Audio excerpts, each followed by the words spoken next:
Habang na pagkakabilanggo. Yan ang sentensya kay Guo Huaping o mas kilala bilang dismissed Bamban Tarlac Mayor Alice Guo. Ito ay matapos siyang mahatulang guilty sa kasong qualified human trafficking kaugnay sa illegal pogo operations. Yan ang agenda report ni Andrea Salve. Hinatulan na ng guilty beyond reasonable doubt ng Pasig City Regional Trial Court si dismissed Bamban Tarlac Mayor Alice Guo. At ang 7 pa nitong co-accused sa kasong qualified human trafficking kaugnay sa illegal offshore gaming operations sa Bamban Tarlac. Sa 111-page decision ni Presiding Judge Annilyn Medes Cabelis, sinentensyahan nito ng life imprisonment sina Guo. Pinagpapiyansa ang bawat isa ng 2 milyong piso bukod pa sa pagbabayad ng danyo sa victim complainants. Iniutos din ng korte ang forfeiture ng higit 7-hectare Baofu compound na nagsilbing pugad ng illegal pogo. First time din na nag-convict ang court ng organizing under Section 4L and forfeiture of the entire Baofu compound dahil po ito yung ginamit para po makakommit ng human trafficking.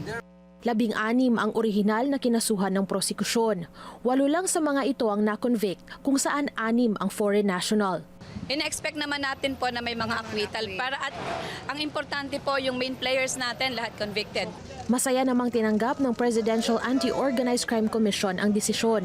Ang PAOK ang nanguna sa Bamban Pogo crackdown noong 2023. What we thought before as parang imposible, ngayon napatunayan natin that sa pagkakaisa ng bawat ahensya, pagtutulungan, and with all the dedication and sincerity, nothing is impossible. This is a significant victory para sa Filipino people. Dito napakita natin na talagang parehas yung hustisya dito, regardless yan kung Filipino ka o foreigner ka.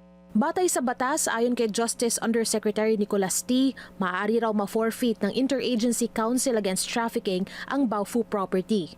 Pero maaari rin daw itong ilaan sa ibang bagay lalo't may government agencies nang naunang nagpahayag ng interes dito. Sa pagtaya ng mga eksperto, pumapalo sa 6.1 billion pesos ang estimated construction cost ng mga infrastrukturang itinayo sa 7.9-hectare compound. Para sa agenda, Andrea Salve, Billionaire News Channel.